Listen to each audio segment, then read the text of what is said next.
ರಾಜ್ಯ ಕಾಂಗ್ರೆಸ್ನಲ್ಲಿ power game ಶುರುವಾಗಿದೆ. ಯಾರು ಮುಂದಿನ ಮುಖ್ಯಮಂತ್ರಿ ಅಂತ. ಮುಂದಿನ ಮುಖ್ಯಮಂತ್ರಿ ಆಗೋದಕ್ಕೆ ಇನ್ನೂ 2028 ಇದೆ ಅಂತ ಆ ಬಗ್ಗೆ ಅಲ್ಲ, ಅಧಿಕಾರ ಹಂಚಿಕೆಯಾದ ನಂತರ ಸಿಎಂ ಬದಲಾಗ್ತಾರಾ ಅನ್ನುವಂತಹ ಪ್ರಶ್ನೆ ಇದೆ. ಇಂತಹ ಚರ್ಚೆಗಳು ನಡೀತಾ ಇದ್ದಾವೆ. ಇಂತಹ ಸಂದರ್ಭದಲ್ಲಿ ಸಿಎಂ ಸಿದ್ದರಾಮಯ್ಯ ಇವತ್ತು ಮಾತನಾಡಿದ್ದಾರೆ. 5 ವರ್ಷ ನಾನೇ ಸಿಎಂ ಅಂತ ಸಿದ್ದರಾಮಯ್ಯ ಘಂಟಾಘೋಷವಾಗಿ ಹೇಳಿಕೆಯನ್ನು ಕೊಟ್ಟಿದ್ದಾರೆ. ನಾಯಕತ್ವ ಬದಲಾವಣೆಯಾಗುತ್ತೆ ಅನ್ನುವ ಚರ್ಚೆಯ ಸಂದರ್ಭದಲ್ಲಿ ಸಿದ್ದರಾಮಯ್ಯನವರ ಈ ಹೇಳಿಕೆ ಮಹತ್ವ ಪಡೆದುಕೊಂಡಿದೆ. ನಾಯಕತ್ವ ಬದಲಾಗುತ್ತೆ ಅನ್ನುವಂತಹ ಚರ್ಚೆಗೆ ಸಿದ್ದರಾಮಯ್ಯ ಸಿಡಿದೆದ್ದರ ಅನ್ನುವಂತಹ ಪ್ರಶ್ನೆ ಬರುತ್ತೆ. 5 ವರ್ಷ ನಾನೇ ಸಿಎಂ, ನಿಮ್ಗೇನು ಅನುಮಾನನ ಅಂತ ಇವತ್ತು ಪತ್ರಕರ್ತರ ಬಳಿ ಪ್ರಶ್ನೆ ಕೇಳಿದ್ದಾರೆ ಸಿದ್ದರಾಮಯ್ಯ. ಚಿಕ್ಕಬಳ್ಳಾಪುರದ ನಂದಿ ಬೆಟ್ಟದಲ್ಲಿ ಇವತ್ತು ಕ್ಯಾಬಿನೆಟ್ ಮೀಟಿಂಗ್ ಇತ್ತು. ಕ್ಯಾಬಿನೆಟ್ ಸಭೆಗೆ ಹೋಗುವುದಕ್ಕೆ ಮೊದಲು ಪತ್ರಕರ್ತರು ಪ್ರಶ್ನೆ ಮಾಡಿದ್ರು. ಆ ಸಂದರ್ಭದಲ್ಲಿ ಸರ್ ನೀವೇ 5 ವರ್ಷ ಸಿಎಂ ಆಗಿರ್ತೀರಾ ಅನ್ನುವ ಪ್ರಶ್ನೆ ಪತ್ರಕರ್ತರಿಂದ ಬಂತು. ಯಾಕಂದರೆ ಸಿದ್ದರಾಮಯ್ಯ ನಮ್ಮ ಸರ್ಕಾರವೇ 5 ವರ್ಷ ಇರುತ್ತೆ ಅಂತ. ಆಗ ಸಿದ್ದರಾಮಯ್ಯನವರು ನಾನೇ 5 ವರ್ಷ ಸಿಎಂ ಆಗಿರ್ತೀನಿ, ನಿಮಗೇನು ಅನುಮಾನನ ಅಂತ ಪತ್ರಕರ್ತರನ್ನ ಪ್ರಶ್ನೆ ಮಾಡಿದ್ದಾರೆ. ಸಿದ್ದರಾಮಯ್ಯನವರ ಹೇಳಿಕೆಯನ್ನೊಮ್ಮೆ ನೋಡ್ಕೊಂಡು ಬನ್ನಿ. ಬಿಜೆಪಿಯವರು ಏನ್ ಹೇಳ್ತಾರೆ ಅನ್ನೋದು, ಅವರು ಸುಳ್ಳು ಹೇಳೋದ್ರಲ್ಲಿ ನಿಶೀಮರು, ಬರೀ ಸುಳ್ಳೆ ಹೇಳೋದು. ಅವರು ಸತ್ಯ ಹೇಳೋದು ಗೊತ್ತೇ ಇಲ್ಲ ಅವರಿಗೆ. ಅವ್ರು ನಂಬ್ತಾರ ಬಿಡ್ತಾರ ನಮಗ್ ಗೊತ್ತಿಲ್ಲ. ನಾವು ಎಲ್ಲ ಒಟ್ಟಾಗಿದ್ದೀವಿ. 5 ವರ್ಷ ನಾವೇ ಅಧಿಕಾರದಲ್ಲಿ ಇರ್ತೀವಿ. ಕಲ್ಲು ಬಂಡೆ ತರ ಇರ್ತದೆ ನಮ್ಮ ಸರ್ಕಾರ ಗಟ್ಟಿಯಾಗಿ. ಅದರಿಂದ ಅವರು ಹಗಲು ಕನಸು ಕಾಣ್ತಾ ಇದ್ದಾರೆ. ಪಾಪ ಬಿಜೆಪಿಯವರು ಹಗಲು ಕನಸು ಕಾಣ್ತಾ ಇದ್ದಾರೆ. ಹೌದು, ನಾನೇ. ನಿನಗ್ಯಾಕೆ ಅನುಮಾನ ಬಂದಿದೆ? ನಿನಗ್ಯಾಕೆ ಅನುಮಾನ ಬಂದಿದೆ? ಯಾರು? ಅವರು ನಮ್ಮ ಹೈಕಮಾಂಡ. ನಮ್ಮ ಹೈಕಮಾಂಡ್ ಏನ್ರಿ ಅವರು? ಬಿಜೆಪಿಯವರು ಏನ್ ಹೇಳ್ತಾರೆ ಅನ್ನೋದು, ಅವರು ಸುಳ್ಳು ಹೇಳೋದ್ರಲ್ಲಿ ನಿಶೀಮರು, ಬರೀ ಸುಳ್ಳೆ ಹೇಳೋದು. ಅವರು ಸತ್ಯ ಹೇಳೋದು ಗೊತ್ತೇ ಇಲ್ಲ ಅವರಿಗೆ. ಅವ್ರು ನಂಬ್ತಾರ. ಸಿದ್ದರಾಮಯ್ಯನವರು ಅಧಿಕಾರಕ್ಕೆ ಬಂದ ಆರಂಭದ ದಿನಗಳಲ್ಲಿ ಈ ರೀತಿಯ ಪ್ರಶ್ನೆ ಬಂದಾಗ ಹೌದು 5 ವರ್ಷ ನಾನೇ ಸಿಎಂ ಅಂತ ಹೇಳಿಕೆಯನ್ನು ಕೊಡ್ತಾ ಇದ್ರು. ಆದರೆ ಇತ್ತೀಚಿನ 1-1.5 ವರ್ಷದಲ್ಲಿ ಸಿದ್ದರಾಮಯ್ಯನವರು 5 ವರ್ಷ ನಾನೇ ಇರ್ತೀನಿ ಎನ್ನುವ ಹೇಳಿಕೆಗಳನ್ನು ಕೊಟ್ಟಿರಲಿಲ್ಲ. ಹೈಕಮಾಂಡ್ ನಿರ್ಧಾರ ಮಾಡುತ್ತೆ ಅನ್ನುವ ಅರ್ಥದ ಹೇಳಿಕೆಗಳನ್ನು ಕೊಡ್ತಾ ಇದ್ರು. ಆದರೆ ಇವತ್ತು ಸಿದ್ದರಾಮಯ್ಯನವರು ಹೌದು 5 ವರ್ಷ ನಾನೇ ಸಿಎಂ ಅಂತ ಹೇಳಿದ್ದಾರೆ. ಬೆಂಬಲಿಗರು ಹೇಳ್ತಾ ಇದ್ರು, ಸಿದ್ದರಾಮಯ್ಯನವರ ಬೆಂಬಲಿಗರು ಆಗಲೂ ಹೇಳ್ತಾ ಇದ್ರು, ಈಗಲೂ ಹೇಳ್ತಾ ಇದ್ದಾರೆ 5 ವರ್ಷ ಸಿದ್ದರಾಮಯ್ಯನವರೇ ಸಿಎಂ ಆಗಿರ್ತಾರೆ ಅಂತ. ಆದರೆ ಸಿಎಂ ಅವರ ಬಾಯಲ್ಲಿ ಬಂತಲ್ಲ 5 ವರ್ಷ ನಾನೇ ಸಿಎಂ ಅಂತ. ಏನೋ ಪತ್ರಕರ್ತರು ಕೇಳಿದ ಪ್ರಶ್ನೆಗೆ ಉತ್ತರ ಹೇಳುವ ಭರದಲ್ಲಿ ಹೇಳಿಕೆ ಬಂದ್ಬಿಡ್ತಾ ಅಂತ ನೋಡಿದ್ರೆ, ಈಗ ಕೆಲವೇ ಕ್ಷಣಕ್ಕೆ ಮೊದಲು ಸಿದ್ದರಾಮಯ್ಯನವರು ಟ್ವೀಟ್ ಮಾಡಿದ್ದಾರೆ. 5 ವರ್ಷ ನಾನೇ ಸಿಎಂ ಆಗಿರ್ತೀನಿ ಅಂತ ಸಿದ್ದರಾಮಯ್ಯನವರು ಮಾಡಿರುವಂತಹ ಟ್ವೀಟನ್ನು ನೋಡ್ತಾ ಇದ್ದೀರಾ.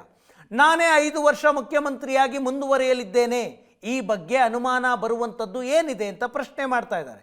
ಬಿಜೆಪಿಯವರೇ ನಮ್ಮ ಹೈಕಮಾಂಡ್ ಅಲ್ಲ ಅನ್ನುವ ಹೇಳಿಕೆಯನ್ನು ಕೊಡ್ತಾ ಇದ್ದಾರೆ. 5 ವರ್ಷ ನಾನೇ ಸಿಎಂ ಅಂತ ಟ್ವೀಟ್ ಮಾಡಿದ್ದಾರೆ. ಸಾಮಾನ್ಯವಾಗಿ ಸಿದ್ದರಾಮಯ್ಯನವರು ಮಾಧ್ಯಮಗಳಿಗೆ ಕೊಡುವ ಹೇಳಿಕೆಗಳನ್ನು ಟ್ವೀಟ್ ಮೂಲಕ ವ್ಯಕ್ತಪಡಿಸಲಾಗುತ್ತೆ, ಟ್ವೀಟ್ ಮಾಡಲಾಗುತ್ತೆ.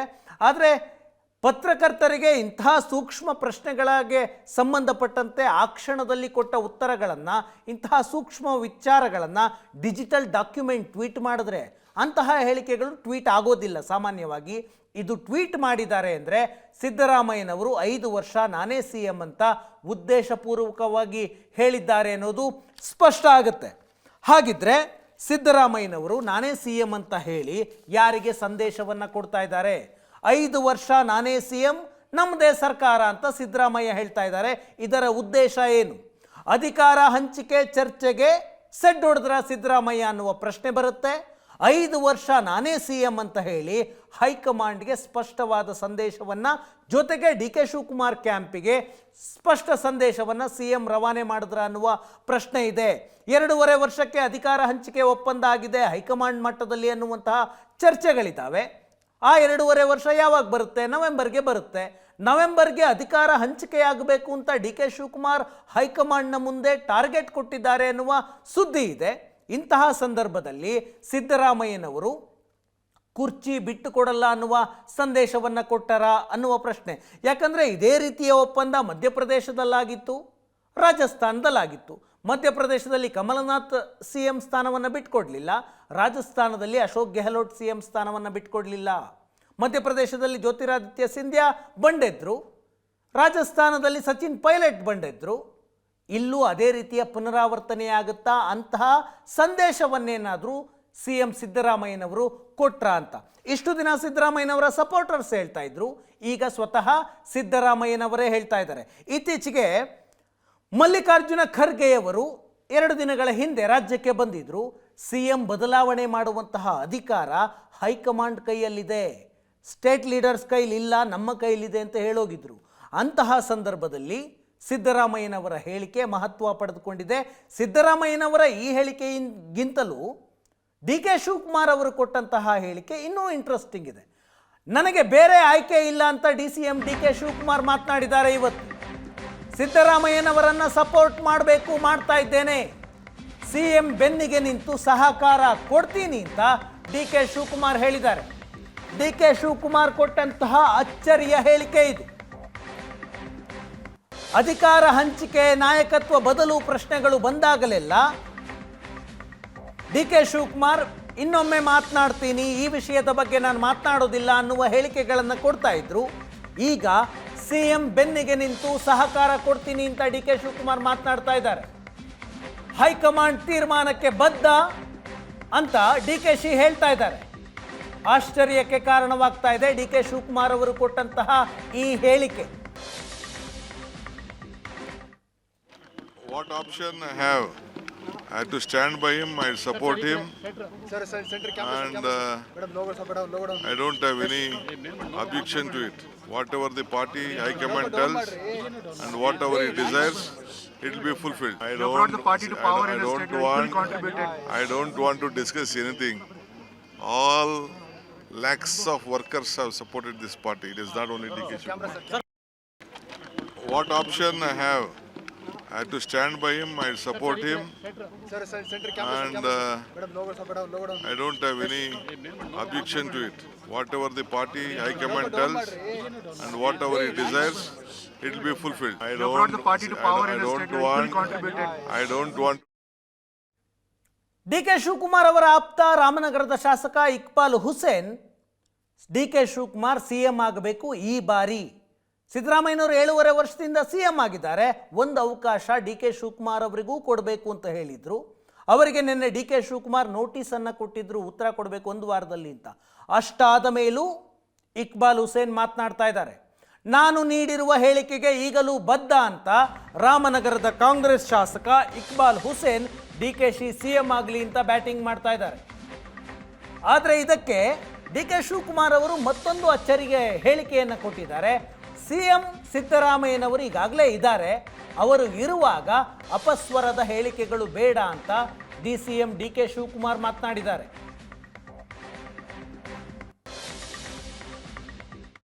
ನಾನು ನನ್ನ ಹೇಳಿಕೆ ನಾನು ಬದ್ಧವಾಗಿದ್ದೀನಿ. ನಾನು ಹೇಳ್ತಾ ಇರೋದು ಬೇರೆಯವ್ರಿಗೊಂದು ಅವಕಾಶ ಸಿಕ್ಕಲಿ. ತಾವು ಒಂದು 5 ವರ್ಷ ಮಾಡಿದ್ದೀರಿ, ಮತ್ತೊಂದು 2.5 ವರ್ಷ ತಾವು ಮಾಡಿದ್ದೀರಿ, ಬೇರೆಯವ್ರಿಗೊಂದು ಅವಕಾಶ ಸಿಕ್ಕಲಿ ಅನ್ನೋ ಏಕೈಕ ಉದ್ದೇಶ ಅಷ್ಟೇ, ಬೇರೆ ಇನ್ನೇನಿಲ್ಲ. ಶಿವಕುಮಾರ್ ಅವರು ಶ್ರಮ, ಬೆವರು, ಹೋರಾಟ, ಸಂಘಟನೆ ಎಲ್ಲ ಮಾಡಿದ್ದಾರೆ. ಇವತ್ತಿನ ಪರಿಸ್ಥಿತಿಯಲ್ಲಿ ಅವ್ರಿಗೊಂದು ಅವಕಾಶ ಕೊಟ್ಟರೆ ಮತ್ತಷ್ಟು ಇನ್ನೂ ಪಕ್ಷ ಬೆಳೀತದೆ ಅನ್ನೋ ಅಭಿಲಾಷೆ ಅಂದರೆ ಹೇಳಿದ್ದೆ. ನನಗೆ ನೆನೆ ನಮ್ಮ ಶಾಸಕರು ಸಾಕಷ್ಟು ಜನ ನನಗೆ ಫೋನ್ ಮಾಡಿದ್ರು, ನಾನು ಅದಕ್ಕೆ ಬದ್ಧವಾಗಿ ಇರ್ತೀನಿ ಸರ್. ನಾನು ಯಾರಿಗೂ ಅವ್ರಿಗೆ ನನ್ನ ಹೆಸರು ಹೇಳಿ ನನ್ನ ಸಿ ಎಂ ಮಾಡಿ ಅವೆಲ್ಲ ಅವಶ್ಯಕತೆ ಇಲ್ಲ. ಈಗ ಸಿ ಎಂ ಮುಖ್ಯಮಂತ್ರಿ ಇರ್ಬೇಕಾದ್ರೆ ಬೇರೆಯವ್ರದ್ದು ಅಪಸ್ವರ ಯಾರು ಮಾತಾಡೋದು. ನನ್ನಂಥವ್ರು 100 ಜನ ಕಷ್ಟಪಟ್ಟಿದ್ದಾರೆ, ನಾನು ಒಬ್ಬನೇ ಪಟ್ಟಿದ್ದೇನಾ? 1000 ಜನ, ಲಕ್ಷಾಂತರ ಜನ ಕಾರ್ಯಕರ್ತರು ಕಷ್ಟಪಟ್ಟಿದ್ದಾರೆ. ಫಸ್ಟ್ ಅವ್ರ ಬಗ್ಗೆ ನಾವು ಎಷ್ಟು. ಡಿ ಕೆ ಶಿವಕುಮಾರ್ ಅವರು ಇವತ್ತು ಮಾತನಾಡ್ತಿರುವಂತಹ ಹೇಳಿಕೆಗಳು ಇಡೀ ಚರ್ಚೆಯನ್ನು ಡೌನ್ ಪ್ಲೇ ಮಾಡಬೇಕು ಅನ್ನುವ ನಿರ್ಧಾರಕ್ಕೆ ಬಂದಂತಿದೆ. ಹಾಗಿದ್ರೆ ಡಿ ಕೆ ಶಿವಕುಮಾರ್ ಅವರ ಗೇಮ್ ಪ್ಲಾನ್ ಏನು? 5 ವರ್ಷ ಸಿದ್ದರಾಮಯ್ಯನವರು ನಾನೇ ಸಿ ಎಂ ಅಂತ ಹೇಳ್ತಾ ಇದ್ದಾರೆ. 2.5 ವರ್ಷಕ್ಕೆ ಸಿದ್ದರಾಮಯ್ಯ, 2.5 ವರ್ಷಕ್ಕೆ ಡಿ ಕೆ ಶಿವಕುಮಾರ್ ಅವರ ಮಧ್ಯೆ ಒಪ್ಪಂದ ಆಗಿದೆ ಹೈಕಮಾಂಡ್ ಮಟ್ಟದಲ್ಲಿ ಅನ್ನುವ ಚರ್ಚೆ ಇದೆ. ಡಿ ಕೆ ಶಿವಕುಮಾರ್ ಬಣ ಅದನ್ನು ತುಂಬ ಒತ್ತಿ ಹೇಳ್ತಾ ಇದೆ. ಇಂತಹ ಸಂದರ್ಭದಲ್ಲಿ ಡಿ ಕೆ ಶಿವಕುಮಾರ್ ನನಗೆ ಬೇರೆ ಯಾವ ಆಪ್ಷನ್ಸ್ ಇದೆ, ಹೈಕಮಾಂಡ್ ಹೇಳ್ದಂಗೆ ಕೇಳ್ತಿದ್ದೀನಿ, ಸಿದ್ದರಾಮಯ್ಯನವರ ವಿರುದ್ಧ ಅಪಸ್ವರ ಬೇಡ ಅಂತ ಯಾಕೆ ಮಾತನಾಡ್ತಾ ಇದ್ದಾರೆ? ಹಾಗಿದ್ರೆ 5 ವರ್ಷ CM ಅನ್ನುವ ಸಿದ್ದರಾಮಯ್ಯನವರ ಹೇಳಿಕೆಗೆ ಡಿ ಕೆ ಶಿವಕುಮಾರ್ ಅವರ ಒಪ್ಪಿಗೆ ಇದೆಯಾ ಅನ್ನುವ ಪ್ರಶ್ನೆ ಬರುತ್ತೆ. ಈ ಬಾರಿ ಮುಖ್ಯಮಂತ್ರಿ ಆಗಬೇಕು ಅಂತ ಡಿ ಕೆ ಶಿವಕುಮಾರ್ ಬಯಸ್ತಾ ಇದ್ದಾರೆ. ಈಗ ಆ ಆಸೆ ಕೈ ಬಿಟ್ರ ಅನ್ನುವ ಪ್ರಶ್ನೆ ಸಹಜವಾಗಿ ಬರುತ್ತೆ. ಸಿದ್ದರಾಮಯ್ಯ CM ಇದ್ದಾರೆ, ಅಪಸ್ವರ ಬೇಡ ಅಂತ ಯಾಕೆ ಮಾತನಾಡ್ತಾ ಇದ್ದಾರೆ DKಶಿ? ಗೊಂದಲವನ್ನು ತಣ್ಣಗಾಗಿಸುವ ಪ್ರಯತ್ನವನ್ನು DCM ಮಾಡ್ತಾ ಇದ್ದಾರಾ? 2.5 ವರ್ಷದ ನಂತರ ಅಧಿಕಾರ ಹಸ್ತಾಂತರ ಆಗಬೇಕು ಅನ್ನೋದು ಡಿ ಕೆ ಶಿವಕುಮಾರ್ ಅವರ ಒತ್ತಾಯ. ನವೆಂಬರ್ಗೆ 2.5 ವರ್ಷ ಪೂರ್ಣ ಆಗುತ್ತೆ. ಒಪ್ಪಂದದಂತೆ ಅಧಿಕಾರ ಹಸ್ತಾಂತರ ಆಗಲಿ ಅನ್ನುವ ನಿಲುವ ಬಹಿರಂಗವಾಗಿ ಯಾಕೆ ಚರ್ಚೆ ಮಾಡಬೇಕು ಅನ್ನುವ ನಿಲುವಿಗೆ ಬಂದ್ರ ಅಂತ. ಯಾಕಂದರೆ ಈ ವಿಷಯ ನಿನ್ನೆಯಿಂದ ಸುರ್ಜೇವಾಲಾ ಅವರು ಬಂದಾಗಿಂದ ರಾಷ್ಟ್ರ ಮಟ್ಟದಲ್ಲಿ ಚರ್ಚೆ ಆಗ್ತಾ ಇದೆ. ಕರ್ನಾಟಕದಲ್ಲಿ CM ಚೇಂಜ್ ಆಗ್ತಾರೆ ಆಗಲ್ಲ ಅನ್ನುವ ವಿಷಯಗಳು. ಹಾಗಾಗಿ ಈ ವಿಷಯ ರಾಷ್ಟ್ರ ಮಟ್ಟದಲ್ಲಿ ಚರ್ಚೆಯಾಗದಂತೆ ಮಾಡುವ ಪ್ರಯತ್ನವನ್ನು ಡಿ ಕೆ ಶಿವಕುಮಾರ್ ಮಾಡಿದ್ರ ಮತ್ತು ಹೈಕಮಾಂಡ್ ಮೂಲಕವಾಗಿ ಈ ಒಪ್ಪಂದವನ್ನು ಜಾರಿಗೆ ಮಾಡುವಂತಹ ಸಾಧ್ಯತೆ ಇದೆ. ಹಾಗೆ ಮಾಡಿಕೊಳ್ಳೋಣ, ಹಿಂಗೆಲ್ಲ ಯಾಕೆ ಚರ್ಚೆ ಆಗಬೇಕು ಅನ್ನುವ ನಿಲುವಿಗೆ ಡಿ ಕೆ ಶಿವಕುಮಾರ್ ಏನಾದರೂ ಬಂದರೆ, ಯಾಕಂದರೆ ಹೈಕಮಾಂಡ್ ಮಟ್ಟದಲ್ಲಿ ಡಿ ಕೆ ಶಿವಕುಮಾರ್ ಅವರ ಮಾತು ಹೆಚ್ಚು ನಡೆಯುತ್ತೆ ಅನ್ನುವಂತಹ ಚರ್ಚೆಗಳಿದ್ದಾವೆ. ಇಂತಹ ಸಂದರ್ಭದಲ್ಲಿ ಇಡೀ ಚರ್ಚೆಯನ್ನು ಡೌನ್ ಪ್ಲೇ ಮಾಡುವ ಹೇಳಿಕೆಗಳನ್ನು ಡಿ ಕೆ ಶಿವಕುಮಾರ್ ಕೊಡ್ತಾ ಇದ್ದಾರೆ. ಅವ್ರದ್ದೊಂದು ಗೇಮ್ ಪ್ಲಾನ್ ಇದ್ದೇ ಇರುತ್ತೆ ಸಹಜವಾಗಿ. ಈಗ ಕಾಂಗ್ರೆಸ್ ಪಾಳೆಯದಲ್ಲಿ ಈ ರೀತಿಯ ಚರ್ಚೆಗಳಾಗ್ತಾ ಇದೆ. 2.5 ವರ್ಷದ ನಂತರ ಅಧಿಕಾರ ಹಂಚಿಕೆಯಾಗುತ್ತಾ, ಚರ್ಚೆ ಆಗುತ್ತಾ ಅಂತ. ಸಿದ್ದರಾಮಯ್ಯನವರು ಆಗೋದಿಲ್ಲ, 5 ವರ್ಷ ನಾನೇ CM ಅಂತ ಹೇಳ್ತಾ ಇದ್ದಾರೆ. ಇಂತಹ ಸಂದರ್ಭದಲ್ಲಿ ಸಿದ್ದರಾಮಯ್ಯ ಬಣದ ಶಾಸಕರು ಅಲರ್ಟ್ ಆಗಿದ್ದಾರೆ. Iqbal Hussain D K Shivakumar CM ಆಗಬೇಕು ಅಂದ್ರು. ಈಗ ಸಿದ್ದರಾಮಯ್ಯನವರ ಬೆಂಬಲಿಗರು ಮಾತನಾಡ್ತಾ ಇದ್ದಾರೆ, 5 ವರ್ಷ ಸಿದ್ದರಾಮಯ್ಯ CM ಆಗಿರಬೇಕು ಅಂತ ಬ್ಯಾಟಿಂಗ್ ಮಾಡ್ತಾ ಇದ್ದಾರೆ.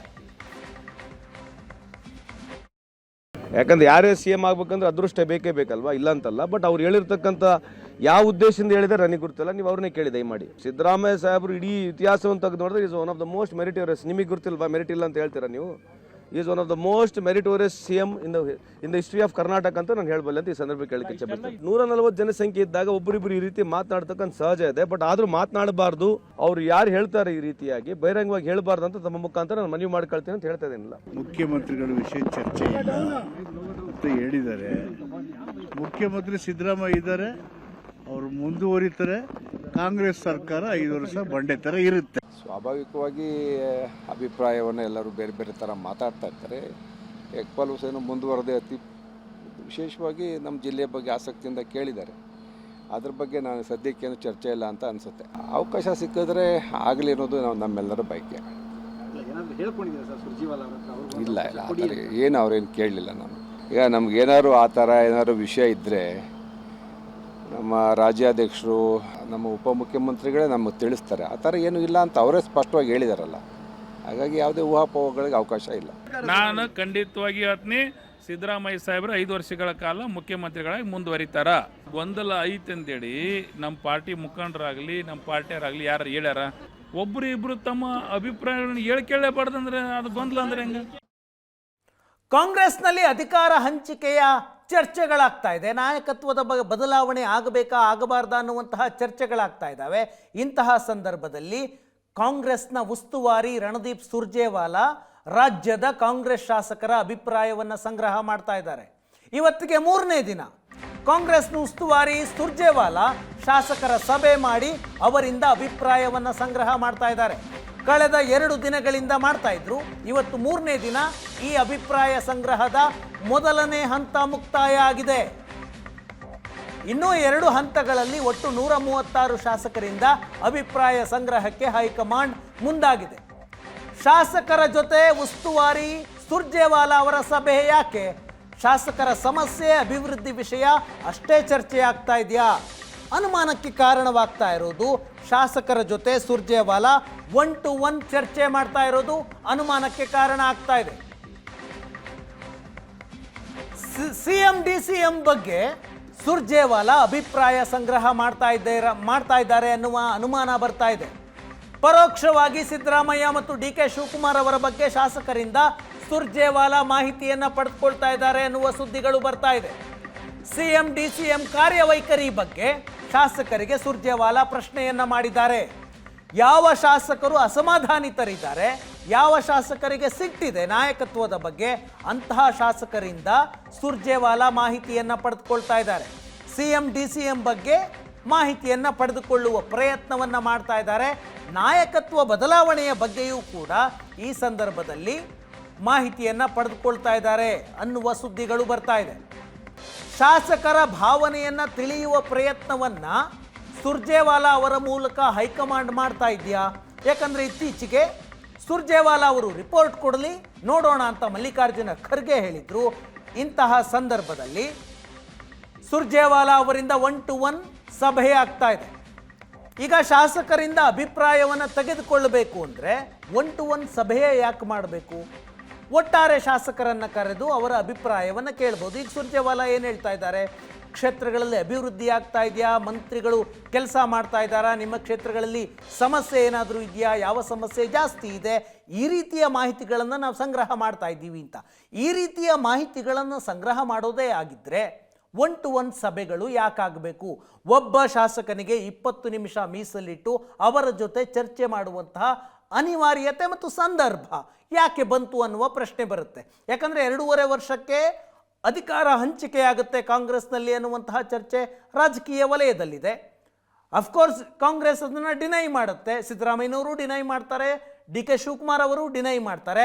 ಆದರೆ ಒಂದು ಅಂಡರ್ಸ್ಟ್ಯಾಂಡಿಂಗ್ ಆಗಿದೆ ಇಬ್ಬರ ಮಧ್ಯೆ ಅನ್ನೋದು ಎಲ್ಲರೂ ಕೂಡ ಒಪ್ಪುವಂತಹ ವಿಷಯ. ಯಾಕಂದರೆ DK ಶಿವಕುಮಾರ್ ಇತ್ತೀಚೆಗೆ ಟೈಮ್ಸ್ ನೌ ಸುದ್ದಿವಾಹಿನಿಯಲ್ಲಿ ಮಾತನಾಡ್ತಾ ನಾನು ಆ ದಿನಕ್ಕೋಸ್ಕರ ಕಾಯ್ತಾ ಇದ್ದೀನಿ ಅಂತ ಹೇಳಿದರು. ಇಂತಹ ಸಂದರ್ಭದಲ್ಲಿ ಸುರ್ಜೇವಾಲಾ ಅವರು ಬಂದು CM ಮತ್ತು DCM ಅವರ ಬಗ್ಗೆ ಅಭಿಪ್ರಾಯವನ್ನು ಸಂಗ್ರಹ ಮಾಡ್ತಾ ಇದ್ದಾರೆ. ಕೆಲವು ಶಾಸಕರುಗಳ ಬಗ್ಗೆ, ಕೆಲವು ಶಾಸಕರುಗಳ ಬಳಿ ಸಿದ್ದರಾಮಯ್ಯನವರ ಕೆಲಸ ಹೇಗಿದೆ, ಅವರ ನಾಯಕತ್ವ ಹೇಗಿದೆ, DKಶಿ ಅವರ ಕೆಲಸ ಹೇಗಿದೆ, ಅವರ ನಾಯಕತ್ವ ಹೇಗಿದೆ ಅಂತ ಶಾಸಕರಿಂದ ಅವರ ಕಾರ್ಯವೈಖರಿಯ ಬಗ್ಗೆ ಮಾಹಿತಿಯನ್ನು ಪಡೆದುಕೊಂಡಿದ್ದಾರೆ. ಕೆಲವು ಶಾಸಕರಿಗೆ ಅನುದಾನ ಇಲ್ಲ ಅನ್ನುವಂತಹ ಸಿಟ್ಟಿದೆ, ಅಸಮಾಧಾನ ಇದೆ. ಅಂತಹ ಶಾಸಕರನ್ನು ವಿಶ್ವಾಸಕ್ಕೆ ಪಡೆದು ಅವರಿಂದ ನಾಯಕತ್ವದ ಬಗ್ಗೆ ಹೆಚ್ಚು ಮಾಹಿತಿಯನ್ನು ಪಡೆದುಕೊಂಡು ಆನಂತರ ರಿಪೋರ್ಟ್ ಕೊಡುವಂತಹ ಸಾಧ್ಯತೆ ಇದೆ. ಕಾಂಗ್ರೆಸ್ನ ಶಾಸಕರ ಮಟ್ಟದಲ್ಲೇ ಇಂಥದ್ದೊಂದು ಚರ್ಚೆ ಆಗ್ತಾ ಇದೆ. 40 ಶಾಸಕರಿಂದ ಸುರ್ಜೇವಾಲಾ ಅಭಿಪ್ರಾಯವನ್ನು ಪಡೆದುಕೊಂಡಿದ್ದಾರೆ. ಹಾಗೆ ಅಭಿಪ್ರಾಯ ಪಡೆಯುವಾಗ CM ಮತ್ತು DCM ಅವರ ಕಾರ್ಯವೈಖರಿಯ ಬಗ್ಗೆ ಅಭಿಪ್ರಾಯ ಪಡೆಯಲಾಗಿದೆ. ಹಾಗಿದ್ರೆ ಈ ಅಭಿಪ್ರಾಯ ಪಡೆದದ್ದು ನಾಯಕತ್ವ ಬದಲಾವಣೆ ಮಾಡುವ ದೃಷ್ಟಿಯಿಂದನಾ ಅನ್ನುವಂತಹ ಪ್ರಶ್ನೆ ಇದೆ. ಅಲ್ಟಿಮೇಟ್ಲಿ ಉತ್ತರ ನವೆಂಬರ್ಗೆ ಸಿಗಬಹುದು. ಸುರ್ಜೇವಾಲಾ ಮಾತನಾಡಿದ್ದಾರೆ. ಈ ಮೊದಲ ಹಂತದ ಶಾಸಕರ ಜೊತೆಗೆ ಸಭೆ ಮುಗಿದಿದೆ, ಅದರ ಬಗ್ಗೆ ಸುರ್ಜೇವಾಲಾ ಮಾತನಾಡಿದ್ದಾರೆ ನೋಡಿ. Thank you. I'll be back on Monday. Thank you. I'll be back on Monday. Thank you. I'll be back on Monday. Thank you. I'll be back on Monday.